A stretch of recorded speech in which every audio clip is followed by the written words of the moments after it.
Welcome to Salcedo Paranormal. It is Tuesday, September 20th, 2022, and tonight I'll be sharing true paranormal stories from the web. As always, you can find all the episodes of the podcast, along with links to social media, ways to donate, and ways to contact me at the podcast page, and that is salcidoparanormal.podbean.com. That's SALSIDO paranormal.podbean.com. Always happy to hear from you all, whether you have comments or questions or topic suggestions, or if you have stories of paranormal experiences, whether they're your own or from others that you trust. Happy to either read those or have you join me on the show to talk about them. And we can work out the schedule for any of those kinds of conversations as needed. So, even if it's not within the usual stream times. So I was just saying before I started the recording here, Logan, my cat, is sleeping on the table behind the TV right next to me, and she snores. So if you hear any weird sounds, you probably won't because these headphones seem to be pretty good at blocking out sounds. But if you hear any weird sounds, it might just be Logan. So, but anyway, thank you all for being here. Whether you listen, wow, good sized crowd already. Whether you're here for the live stream, thank you all. I see you all there. Or whether you listen to the podcast or YouTube feeds. Appreciate all the listening and all the support. So, I have 3 stories to share tonight. I do have an update on the blue orb UFO thing. Saw it again early this morning, a little bit after 1:00 this morning. And so I decided to go out and see if it was there, and it was. Tried to get a picture of it using my current phone, which is a flip phone. It didn't have many settings to speak of as far as night mode or anything like that. And I tried to get whatever it is on camera, but I was pointing right at it, I'm pretty sure, and nothing was showing up. I could get the streetlights just fine, but not the orb. Of course, I tried, but I didn't really have a lot of expectations in that department just because pictures are very visual, and I am not a very visual person. So I'm legally blind, for anyone that doesn't know. That's kind of the joke there. But it was still odd that I couldn't find it anywhere on the screen. But I still got that same feeling of some kind of a presence. And so I just kind of thought out to it again, saying hello, and it was good to see it again. I asked at one point near the end of the sighting what the reason was, or if there was a reason for it being out there, or for it showing itself to me. And right after I asked that, there was a bump or a knock in the back of my apartment. And it wasn't Logan. She was standing at the window watching me. I turned around and verified that.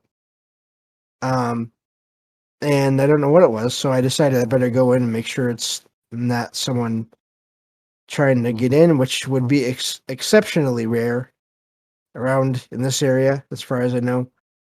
But still, just in case. So, came inside and everything was the way I left it. Nothing really was out of place.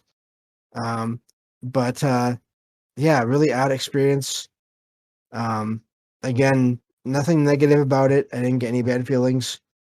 There was a storm. I don't think there was one yesterday after Sunday night's Monday morning sighting, but there was one today after this morning sighting. So I don't know. I don't even really think there's a direct connection to that, but it is odd that out of 2 out of the 4 sightings, there were storms afterward.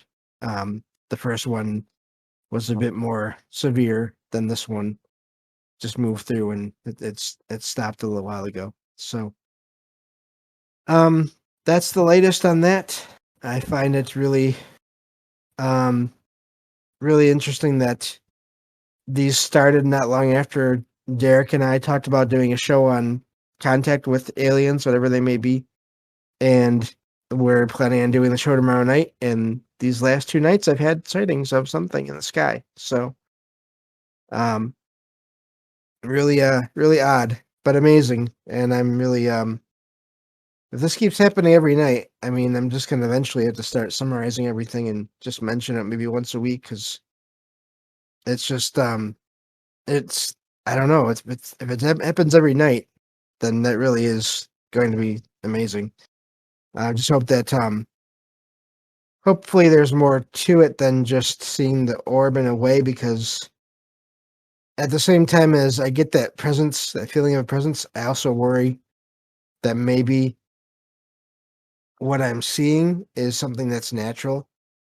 So there's kind of, I don't know. I feel like there's something going on, but the sighting itself, it seems odd that it would happen repeatedly like that. Excuse me, I can't even talk. But it seems weird that it happened 2 nights in a row anyway. But I don't know. The bottom line for all that stuff is I really don't know what's going on. So that's the latest update on that. And I think with that, I can get to these stories. And again, just a reminder, tomorrow night, the plan is for Derek to come on and to the show, and we're going to talk about different ways that people may have been contacted or may be contacted by other beings. So it should be a fun show. Um, and I'm looking forward to that. It'll be more of just a discussion, and just referencing some articles I may include, I may not. We'll see how many there are. But still, I think it'll be a good show. So, um, I have 3 stories for tonight, and first one's kind of short, but here we go with these stories. This one says, and the title for this one was something like, "My wife and I heard music." And it says, as the title says, my wife and I heard what sounded like piano keys being held down 3 times in a row last night at 3 a.m. It was angelic and or classical sounding. We have no one else living in our house. We don't have any instruments that could have made the sound. It was loud enough to sound as if it was coming from the room we were in. No TV was playing, just the fan was on. I've tried searching what this could be, but I can't find anything that fits. Any ideas? And that's where that story ends. Um, I've heard of people hearing things like that, similar things like that. Um, but a lot of times there's an instrument somewhere in the house. There's a piano in the place, or at least in some cases, even if there's not one at the time, there was one at some point previous in the location. Um, so I don't know what to make of that one. It really is an odd one, especially if there is no instruments and there was no devices on. I'm guessing they would know that if the sounds are coming from, let's say, their phones or tablets or whatever. I'm guessing they've figured that out. Um, to rule that out. So ghost musicians, yeah, I don't know. Um, yeah, exactly. Matt Sala says ghost musicians, and then that story is even more freaky because they don't have a piano. Exactly. Yeah, it's amazing how some of these stories that are so short can still be so amazing in their own way. And I'm wondering, it doesn't say that the writer has had any experiences. A lot of times in those stories, people will say, "Yeah, I've had other experiences, and here's this one," but they didn't say that. So if that's their only experience they've ever had, that's also amazing in a way. Um, because that seems to be, again, just based on the way these stories are written a lot of times. I don't know. But neat short story there. Um, these last two that I have for this episode, they have one thing in common in a way. They have at least one thing in common. So I will get to the stories here. So let's see here. This one says, last summer I went to spend my vacation at my grandfather's house and learned about a first-hand account of the paranormal from him. His house is near a big lake, which is quite secluded. He usually liked to spend his time near the lake often. Generally, on the weekend, he wakes up early as a routine and takes a walk near the lakeside area. And by early, I mean about 5 a.m. in the morning. One such weekend, he wakes up at his usual time and just gears up to take a walk. Now, when he reaches the lakeside, he sees 5 to 6 people sitting on the rock by the lake with their backs to him. It was bizarre enough to find people there so early in the morning. So he was indeed a bit taken aback and made some rustling sounds while walking away from them. But all of a sudden, these people just jumped into the river one by one and never resurfaced. This sent him into a panic, and he rushed back home after about 10 minutes of observing. When he reached back home, he realized it wasn't 5 a.m. yet. It was around 3:30 a.m., and he must have mistakenly rushed out, thinking it's the regular time for a walk since he was wide awake. But after that day, he generally avoids that area as much as possible. Does anyone else also have any similar experiences near water bodies that creeps them out, or can explain what were these entities? So, I'm just guessing here, but 10 minutes is quite a long time to stay under the water. Oh, look at that. Hello, Derek. Uh, someone say river. Possibly. A lake or a river anyway. Uh, Derek said whatever those things were, they basically used the river as a portal. And yeah, I feel like, man, if they just disappeared like that, and if that wasn't a popular area to just be swimming around, um, jumped in and never resurfaced. Yeah, exactly. Even after 10 minutes. That's it does sound like it was something like that. Some kind of it was used that way, or yeah. Um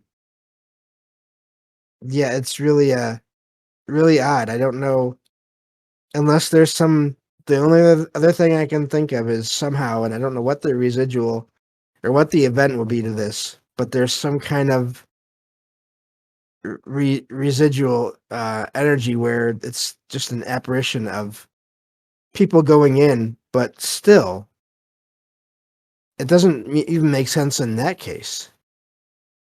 Um, but but yeah, this is, yeah. I don't know what to make of that story. Um, like I said, it doesn't fit. It doesn't fit a residual kind of a energy recording necessarily. Um, so I really don't know what to make of that one. It's one thing for one figure to be seen and then disappear, but usually it's not in the water like that. But if it is, even then, usually it's just one figure. That's that's several. So that's really, yeah, like Stranger Things too. Yeah. Um, Matt's house says could be portals and lakes too, like Loch Ness, maybe. The Watergate. Derek says. Yeah. So really amazing story there. Again, not super long, but just the implications of it. Um, I don't know. Really amazing there, that sighting. And I can understand why the writer's grandfather would stay away from that area after, even though of course with me I'd be wanting to go back there and check it out because that's me. And I'm sure that's a lot of listeners here to the show. But yeah.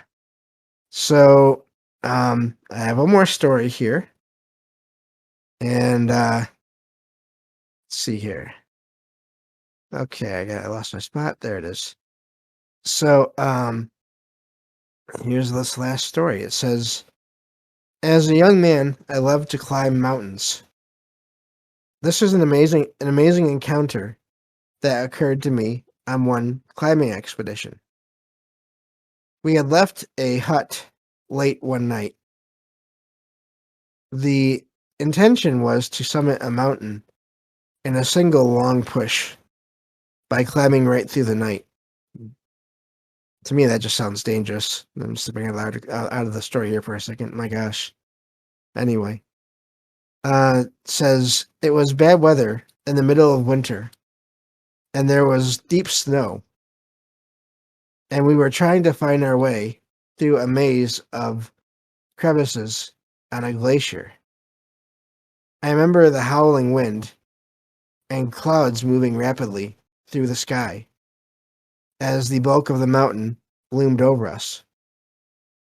There was a full moon, which would hide behind the clouds before emerging again. I remember seeing a man moving up the slope from below us. The first thing that struck me was he didn't have a headlamp on. I yelled over the wind at my climbing partner. Let's go talk to this guy. What guy? And then the writer says, that guy, pointing down at the figure moving toward us. My partner said, what guy? At this point, I remember losing it. That guy right there. And at that point, I looked down to see absolutely nothing. Thinking he had fallen into a crevasse, we walked down, but we never found any tracks. In the years since, I have heard reports of similar encounters in that area. In fact, recently, the bones of a deceased climber from the 1970s were discovered, melted out of the ice. The news report reminded me of my mysterious climber from that night. So, there you go. That's the end of the story. And so yeah, again another disappearing figure. Just one that time. But that one to me sounds more like a spirit, possibly, or a residual, or a yeah, time distortion.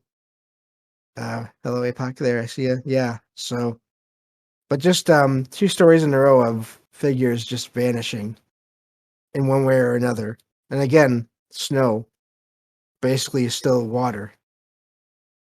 Um, and so I don't know, but those last couple of stories, yeah, how they'd sync together.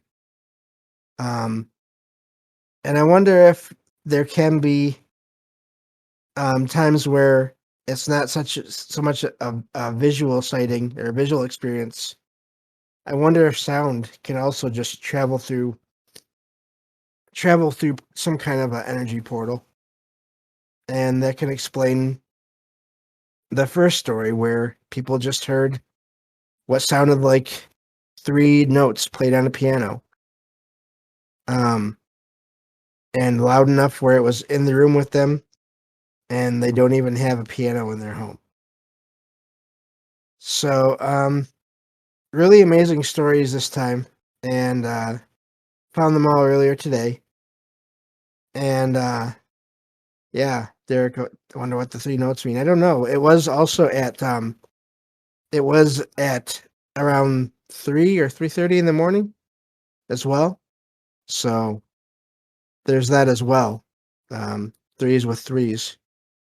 So, but thank you all for listening and for being here. And definitely, like I said earlier in the beginning of the episode, really excited about tomorrow night because I figure I wasn't going to, but I figure now with most recent events, I might as well cover this morning's sighting, and who knows? We'll see what happens tonight. So, thank you all for listening, and I'll be back tomorrow night with Derek for the next episode of Salcedo Paranormal. Take care, everyone.